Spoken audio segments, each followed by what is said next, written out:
Hello students, I am Rashmi Gupta from MV Academy. Today I am going to teach you structure of active and passive.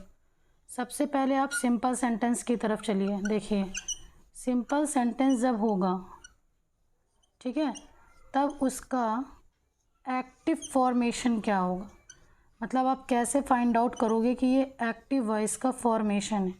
Exam में आता है, 4 option देंगे, बोलेंगे कौन सा इसमें एक्टिव वॉइस है। ऐसा नहीं है कि आपको हमेशा एक्टिव दे के बोल देंगे कि आप इसको पैसिव में चेंज करिए। सिंपल में क्या होगा कि आपको एक सब्जेक्ट गिवन होगा, क्लियर। इसके बाद आपको इसमें हेल्पिंग वर्ब गिवन होगी, फिर आपको इसमें मेन वर्ब गिवन होगी, देन इसमें ऑब्जेक्ट गिवन होगा एंड अदर्स गिवन होगा, क्लियर। ये तो आपका एक्टिव वॉइस का फॉर्मेशन हो जाएगा। अब इसी के बिहाफ पे एक सेंटेंस देखिए लिखा हो, जैसे he has killed a lion, ठीक। मतलब आपको सब्जेक्ट मिला, हेल्पिंग वर्ब मिली, मेन वर्ब मिला, देन अ लायन आपको ऑब्जेक्ट भी मिल गया, ठीक है। सपोज करिए अब इसका आपको पैसिव बनाना है, तो पैसिव वॉइस का स्ट्रक्चर क्या फॉलो होगा, पैसिव वॉइस, क्लियर। इसका स्ट्रक्चर होगा कि ये जो ऑब्जेक्ट दिया है ना, ये जो आपका ऑब्जेक्ट है, अब ये पैसिव वॉइस में सब्जेक्ट बन जाएगा, यानी ऑब्जेक्ट एज सब्जेक्ट, ठीक। तो हमने इसको रख दिया अ लायन। इसके बाद आपको हेल्पिंग वर्ब लिखनी है। ये आपकी हेल्पिंग वर्ब यहाँ क्या दी है, हैज़ किसमें बदलता है, हैज़ बीन या हैव बीन में। We will write has been because a lion singular है। इसके बाद मेन वर्ब, आपको एक्टिव पैसिव में पता होना चाहिए कि पूरे पैसिव वॉइस में हमेशा वर्ब की थर्ड फॉर्म ही कंसीडर होती है, ठीक है। तो यहाँ पर हो जाएगी verbs third form. Third form क्या हो गई आपकी, किल्ड की थर्ड फॉर्म किल्ड ही होती है, किल्ड, ठीक। इसके बाद आपको यहाँ एक एजेंट लगाना पड़ेगा। एजेंट क्या होता है, बाय, कहीं कहीं ऐट भी लगता है, विद भी लगता है, उसके लिए वर्ड अलग अलग होते हैं, ठीक। फिर ये जो सब्जेक्ट होता है ना, ये it will act as object, तो ही का ऑब्जेक्ट क्या हो जाएगा, हिम। It's clear. मतलब सिंपल सेंटेंस का जो एक्टिव का फॉर्मेशन होगा वो होगा subject plus helping verb plus main verb plus object plus others. हमने एक सेंटेंस लिया, he has killed a lion, इसका पैसिव बनाना है, ऑब्जेक्ट एज सब्जेक्ट यूज़ होगा यानी अ लायन, फिर हेल्पिंग वर्ब हैज़ बीन। पूरे पैसिव वॉइस में वर्ब की थर्ड फॉर्म ही कंसीडर की जाती है, किल की थर्ड फॉर्म किल्ड होती है। इसके बाद आप यहाँ पे एजेंट लगाओगे बाय, फिर सब्जेक्ट एज ऑब्जेक्ट यानी ही का हिम, ठीक है।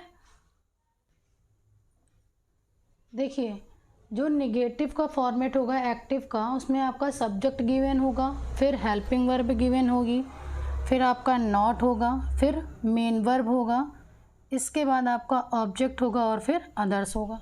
इसके यहाँ पे हमने एक सेंटेंस लिया, he does not beat me, ठीक।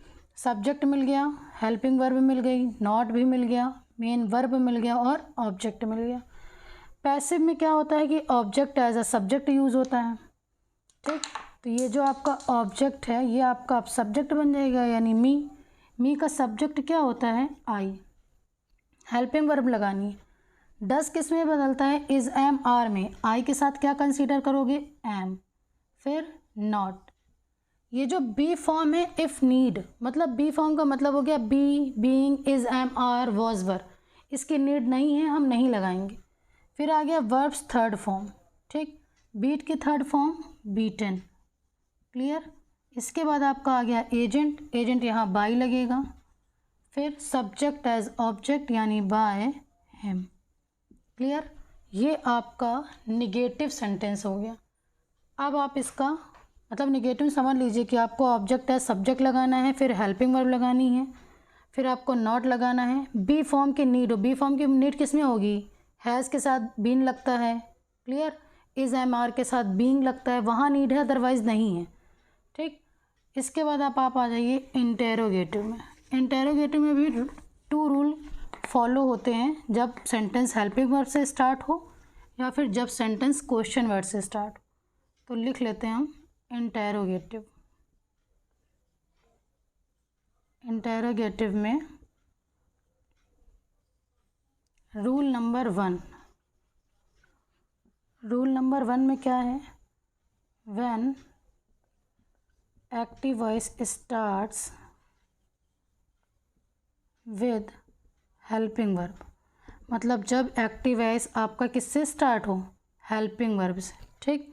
तब उसका स्ट्रक्चर एक्टिव वॉइस का क्या होगा, हेल्पिंग वर्ब पहले गिवन होगी, फिर आपका सब्जेक्ट गिवन होगा, फिर आपका मेन वर्ब गिवन होगा, देन आपका ऑब्जेक्ट होगा, देन आपका अदर्स होगा। एक सेंटेंस ले लेते हैं, पहले हेल्पिंग वर्ब लगा लेते हैं। Has he finished his work in the class. देखिए इसमें मैंने सारी चीज़ें ले ली। क्या क्या लिया, हैज़ हेल्पिंग वर्ब हो गया, ही सब्जेक्ट हो गया, फिनिश्ड मेन वर्ब हो गया, हिज वर्क ये आपका ऑब्जेक्ट हो गया, इसको बहुत ध्यान से समझिएगा। इन द क्लास आपका अदर्स हो गया। ये एक्टिव वॉइस का फॉर्मेशन है। अब इसके पैसिव का फॉर्मेशन कैसा होगा, पैसिव वॉइस में फॉर्मेशन बनेगा सबसे पहले हेल्पिंग वर्ब, बिकॉज ये दी है। इसके बाद आपका ये जो ऑब्जेक्ट होगा ये आपका बन जाएगा subject, object as subject, plus object as subject हो गया। फिर आपका यहाँ पे आ जाएगा बी फॉर्म। इसमें भी अगर इसकी नीड हो तो मतलब बी फॉर्म अगर आ रहा है हेल्पिंग वर्ब में तो आप इसको नीड मतलब लिखोगे, अदरवाइज़ आपको नीड नहीं है, ठीक। फिर आपका आएगा वर्ब की third form, verbs third form, plus आपका आ जाएगा एजेंट, फिर सब्जेक्ट एज ऑब्जेक्ट, क्लियर। अब यहाँ पर आप अदर्स मेंशन करोगे। बहुत लोग कहते हैं कि एजेंट के पहले अदर्स लिख दीजिए, वो सही हो जाता है, ऐसा नहीं है।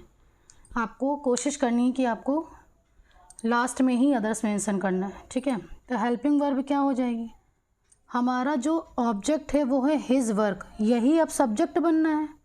यहाँ पर क्या आएगा, देखिए ये जो पॉजेसिव प्रोनाउन है ये क्या होता है, पॉजेसिव है, इसके साथ जो चीज़ लिखी है यही हेल्पिंग वर्ब डिसाइड करती है। वर्क आपका सिंगुलर जा रहा है, हैज़ बदलता है हैज़ बीन में, तो क्या हो जाएगा, has his work been, has his work been, यहाँ तक हो गया। बी फॉर्म मिल गई हमको, नीड थी हमने लगा दी।